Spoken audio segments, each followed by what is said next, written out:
Hi, this is JFK assassination researcher Richard Hooke. And in honor of President Kennedy and the upcoming anniversary of his death, November 22nd, 2018, coming up in about a week and a half, I just wanted to present the newest cutting-edge JFK assassination research to date. I was a systems analyst, and I've been doing this for about 10 years. I've got 8 books on Amazon related to the Kennedy assassination. And the FBI never helped us on this. They covered it up from day one. They participated, signed off on the hit. J. Edgar Hoover and Clyde Tolson both signed off at Murchison's mansion the night before. And we never got any help on the FBI the entire time, over 50 years. Like it or not, basically what you're left with is private researchers such as myself. This is what you get. I was a systems analyst, computer systems analyst, and an anthropology major in college. When I was a systems analyst at Bank of America and ADP Corporation, I was pretty good, okay? So you didn't get the FBI, but you got me, and I'm going to give you the latest here in a few minutes.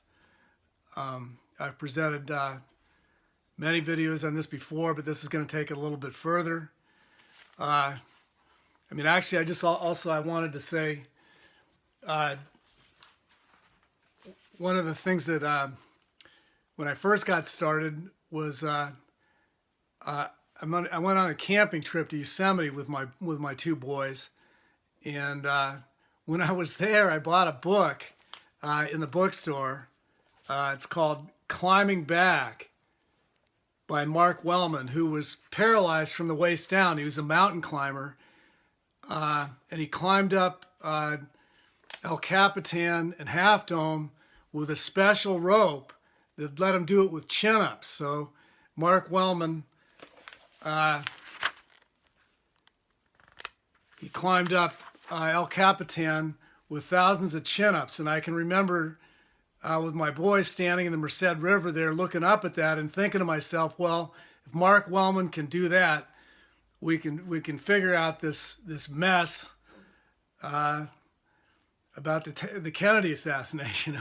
He can do that. Anything can be done. And that was one of the thoughts I had at the beginning of this process, which actually was started by my son, who asked me to investigate whether Lee Oswald did any shooting, and I came back to him and told him he didn't. But Mark Wellman was my inspiration also,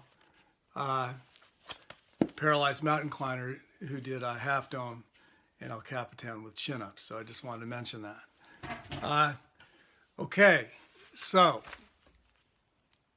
I'm going to go into detail here in this video on the Illuminati, Deep State, Secret Service, CIA limousine hit team. It's my conclusion that there definitely was a hit team in the presidential limousine. Okay, this is going to be shocking to a lot of people.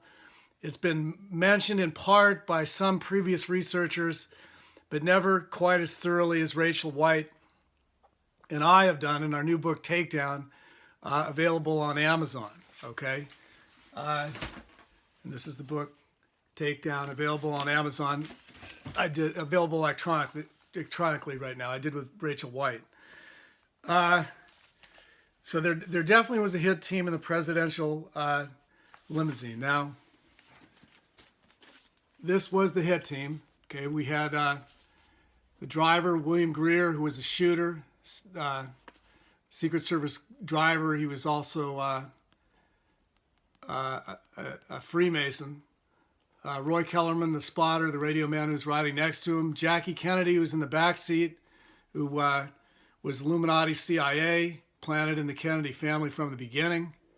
And she was a shooter. And Clint Hill, who was also a spotter outside the car, riding in the Queen Mary behind and making sure that evidence remained inside the car. He was the cleanup man. So this was the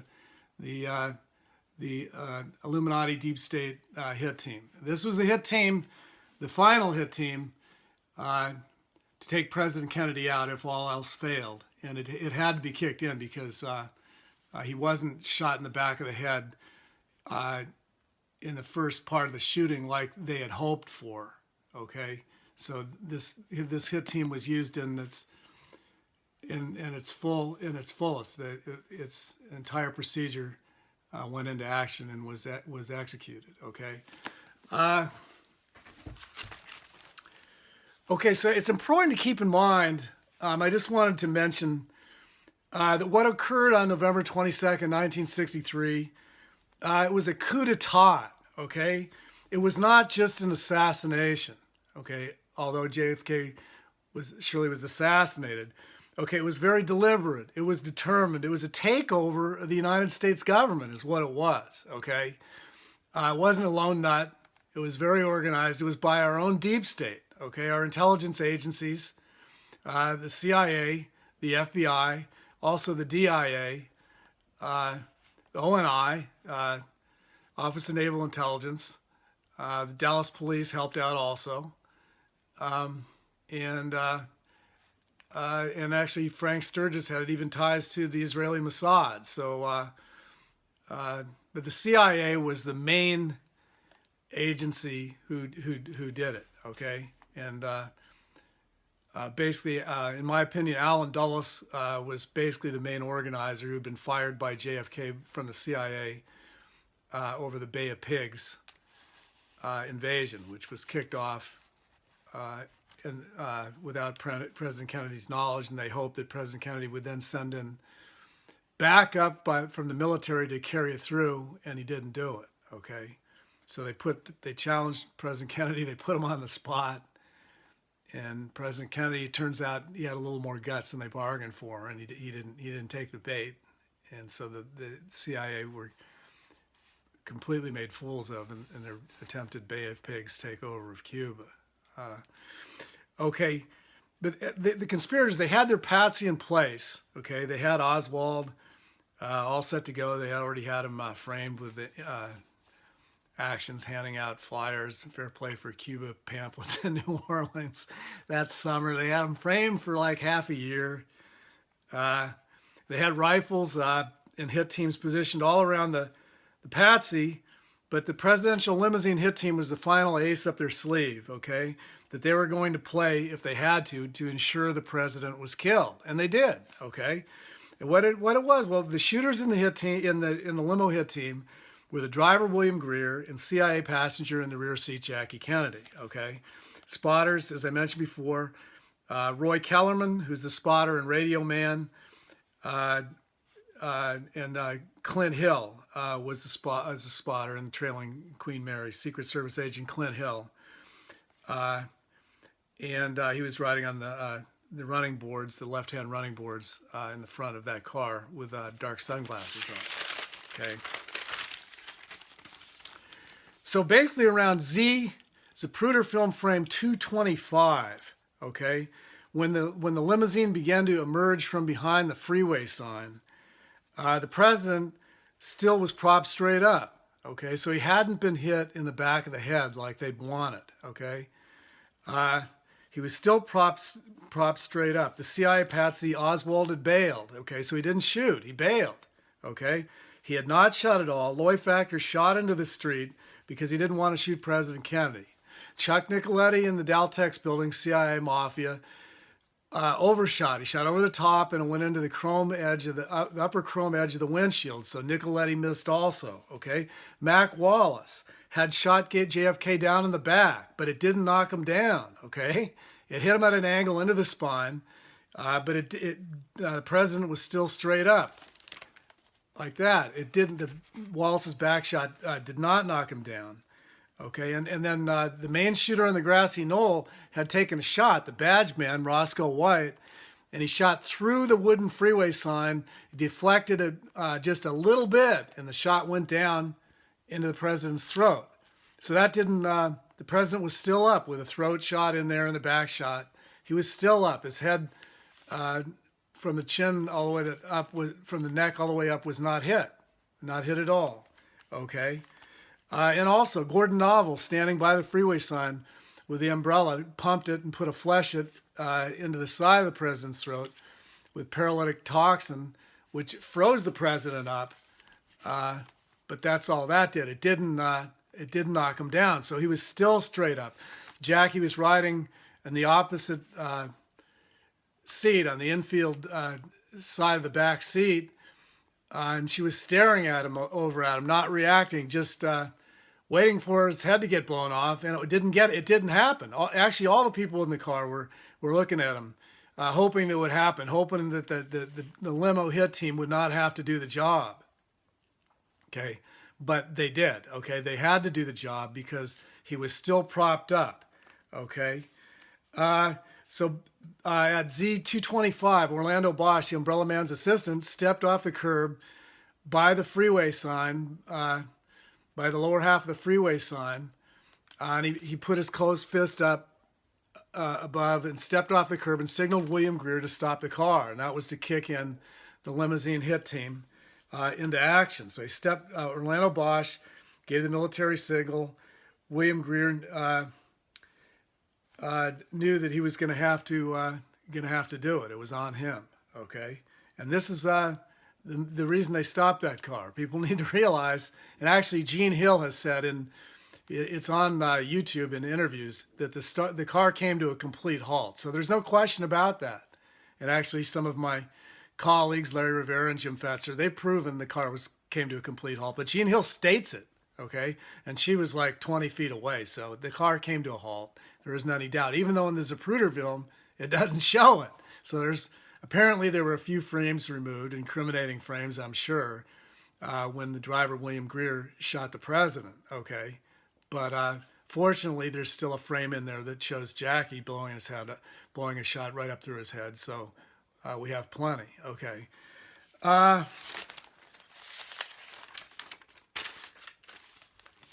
So the driver, William Greer, he gave it a few more seconds. Okay. But he knew he was going to have to do it. Okay. Surely the limousine hit team quarterback, CIA David Morales, had told Greer that at that point, if he hadn't been hit in the head, that he and Greer and Jackie, they were going to have to do the job. Okay, so Greer gave it a little more time. He waited till about Z278.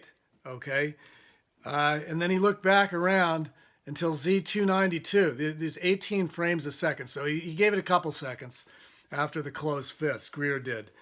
At 293. Zapruder frame 293, Greer looked forward at the road until about 302, until about Zapruder frame 302, okay? And at 303, Greer looked back again at JFK, okay?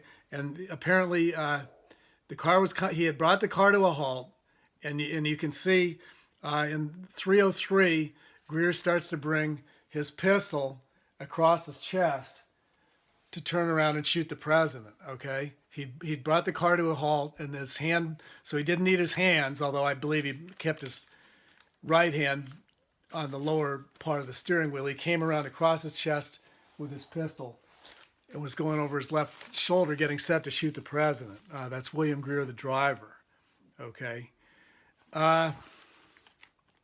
You have to realize, one thing you have to realize, that at that point, James Files and Roscoe White and Charles Harrelson, none of them had hit the president in the head yet, okay? So Greer didn't know, even though now we know it happened very quickly shortly after that, it hadn't happened. So from the driver Greer's point of view, the job hadn't been done, okay? So he had to do it. He didn't know that anybody else was going to hit the president at all. He'd heard all these shots, and still the president wasn't hit in the head. So Greer, even though we know now that the shots followed up and hit the president, they hadn't at that point, okay? So at 303, Greer was bringing his pistol around, and CIA Jackie was seated in the left rear of the back seat.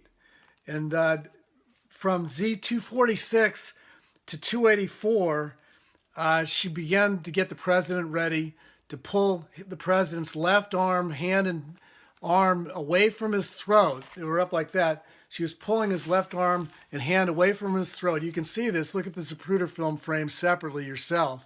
She's pulling that away to clear the left side of his face and head so she and Greer would be able to shoot him there, is what she was doing. So from when the Umbrella Man assistant Bosch held the closed fist up to shortly after that, she realized that she had to start doing the job. She's clearing out his face, okay, is what she was doing, okay. From Z300 to 312, Jackie was holding JFK's left arm down with her right hand, okay. She slipped her left hand across the her left hand down by the seat and into the lamb chop puppet where the gun was concealed inside the puppet, okay, that she'd been given the lamb chop puppet by somebody at Love Field as they had walked in toward to get in a limousine, okay, and she was carrying it. She carried it in and laid it in the center between her and JFK in the roses, okay. So between 300 and 312, she put her arm into the puppet in the center of the seat. She came forward and got in position to shoot JFK through the left side of his head through the lamb chop puppet. This is the way she did it, okay? So nobody saw the gun. The gun was never, Jackie's gun was never visible at all to anybody. It was inside the head of the puppet. That's the way they did it, okay? And I've got enhanced frames where I can show it to you, and it's in our book Takedown. But basically that's the way she did it. She's clearly was in position at 312, okay? And you can see, I don't know if you're going to be able to see this as well in black and white. This is 312, where she has it all ready to go. The puppet is on her arm, on her hand, on her left hand. And you can see enhancements here of the lamb chop. The end of her arm. It's not her glove. It's the lamb chop puppet. The little dog, as Gene Hill described it. Okay, this is in 312. One frame, 1/18 of a second before she pulled the trigger. So the puppet was on her hand and it was all set to go. There was no time to take it off. Okay.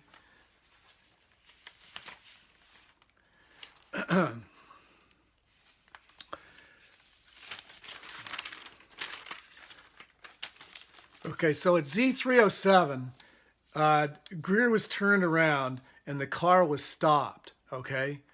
And he was aiming his special CIA paralytic shellfish toxin pistol right at the left side of JFK's head that Jackie had cleared for him, okay? At approximately 312, okay, Greer pulled the trigger, okay? And in 313, Jackie also pulled the trigger. CIA hit lady Jackie Kennedy clearly pulled the trigger in 313. You can see it. Examine it for yourself, okay? As the vertex of her muzzle blast is going up from her pistol concealed in the lamb chop puppet, okay? And you can see the flap where the bullet shot up straight out of the head of the puppet into the left side of JFK's head. And in the Mormon photo, Jackie's exit hole is visible. Okay, it's visible on the inner side nearest her, the inside of his head, the top of his hair. There's an exit hole blowing out, and you can also see File's exit hole on the other side. Okay, so at 313, Jackie and Greer both shot JFK in the left side of his head. Greer's toxin pellet into JFK's left temple, and Jackie's palm pistol concealed in the head of the lamb chop puppet. Entered near JFK's left ear is what happened, okay? And in 313, clearly you can see the vertex of the blast and the brain and bullet material going nearly straight up into the air, angled just very slightly toward the triple underpass, but going pretty much straight up into the air, okay? So it wasn't a shot. It was a shot from underneath him by Jackie Kennedy who went straight up into the air. Okay, and actually the bone and brain matter and the bullet came to rest by the infield manhole cover because it was angled just very slightly. Okay, at 3:14, 1/18 of a second later, James Files, CIA Mafia, behind the lower picket fence, managed by Frank Sturgis of the CIA and Mossad, Files shot JFK in his right temple, okay, with a frangible bullet that exploded JFK's head. Okay, so went in by his right temple and came out on the right rear with basically a softball-sized hole that they've covered up in the autopsy photos with overlaid hair or flip photos or a combination of both. Okay, but Files' frangible bullet exploded the upper right side of JFK's head like a watermelon, back over the left rear of the car and onto the motorcycle policeman, and mostly Hargis. Got most of it. He was splattered all over. He said, Bobby Hargis, he said he was shot himself. He was hit by such force with the matter coming out of the president's head. Okay, then at 3:15, Jackie ducks down, and Roscoe White, the badge man, shot JFK in the upper right parietal of JFK's head. And JFK was thrown violently backward and to the left, just like Oliver Stone said. So 3:13, Jackie and Greer. 3:14, Files. 3:15, 16, Roscoe White, Charles Harrelson, maybe others. That's the way it went. Okay, that's how it was done. And actually, they even showed it in Time Life. You can see. Wow, I'll try and show you here.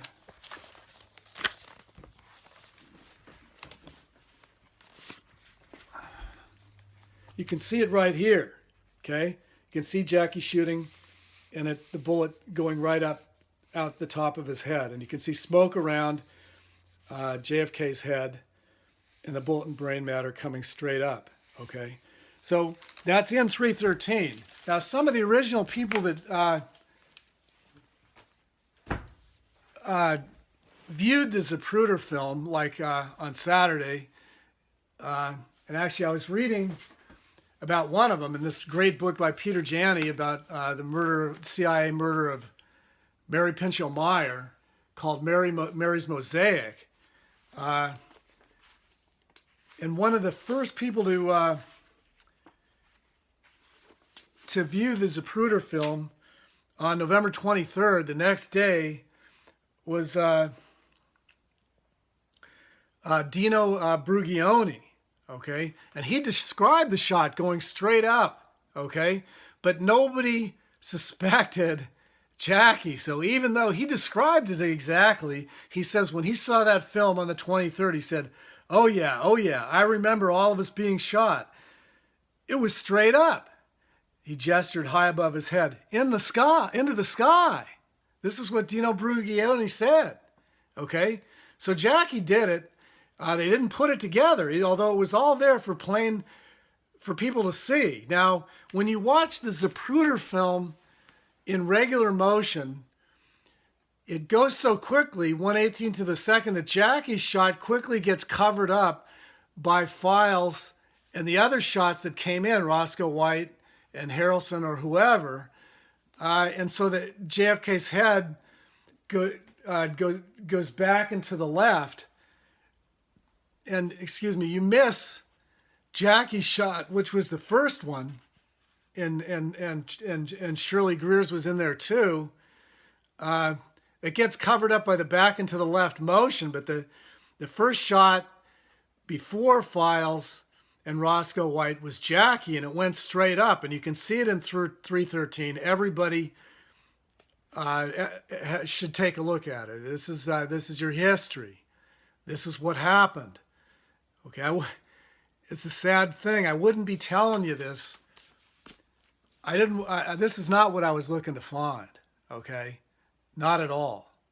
And actually, I was able to do some research and write a couple of books with a need-to-know participant, and in the assassination, Rod McKenzie, Discast had Rod McKenzie, and I did 3 books with him and interviewed him many times.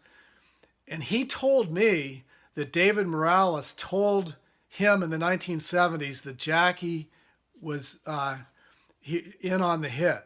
Okay, he told me that, and he said Rod said he wasn't sure if that was true or not, but he was just telling me what Morales had told him. Okay, and also now we've uncovered a photo on Houston Street that's identified as David Morales near the corner of Houston, Maine, and Jackie signaling Morales with a tip to her cap, and it looks like she's signaling him that the hit's a go. Okay, so here's Morales getting a signal, and Wallace, or actually Morales, had told McKenzie that Jackie was involved in the hit. Now, McKenzie also, one time when we were talking, well, it's in the book I did with him, The Men That Don't Fit In, where he said that Wallace told him the week after the assassination that he was in charge of all the hit teams. Wallace was. He said there were 26 people total, and there were 2 hit women if needed. Okay? That is what Wallace told McKenzie. And I knew one of the hit women was Ruth Ann Martinez, who was up on the 6th floor with Mac Wallace as a communications lady, because she was a hit lady. Actually, and you should get the book, The Men That Don't Fit In. I give the details of how she did other hits. Okay, but that day she didn't shoot. She was communications. She was one hit lady, but it mystified me. Who was the other hit lady? Who was it? You know? And then finally, I re-examined the Zapruder film frame by frame, and I saw this frame 313, and it dawned on me, well, the other hit lady was Jackie Kennedy. And actually, when you examine the way she acted in the car, she didn't react. Conley was saying, they're going to shoot us all. And does Jackie hit the floor or do anything? No, she stays up. Why? Because she knows she wasn't a target. And then James Files says, they told her not to shoot Jackie. And he thought it was just because they were being considerate not to shoot the First Lady. But I think it was because she was a conspirator and she was in there with a pistol. That's my conclusion. Okay? And also, she never, even when I was a kid, it never seemed like she reacted right. Okay? She should have been despondent. Where's the screaming? Where was the yelling to stop the car? Where was the pulling the president down? Nothing, other than she was stripping his arm away to clear him out to get shot. And then you have to look at her actions after the assassination. I mean, then Bobby got killed, RFK. And they say that she was sleeping with him. I mean, I think she was probably spying on RFK. And then after he was killed, like 5 months later, she's off to Scorpios with the international criminal Onassis. And now we also know a few weeks before the JFK assassination, Jackie spent a week on Onassis's boat in the Mediterranean. So what was going on there? You know, I mean, I think maybe she was training for the hit out in the ocean so nobody could hear it. That's what I think. Okay? She was CIA. In our book, Takedown, we have it in her own writing in 51 of how she was vetted and went in for training. So people ought to take a hard look at this. This is how we lost our country. The deep state, this is how they stole it.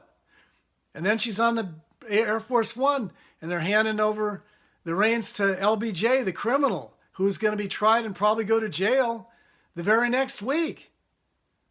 And all of JFK's policies were turned around on the Federal Reserve, on nuclear weapons, on war. So I don't have all the answers, okay?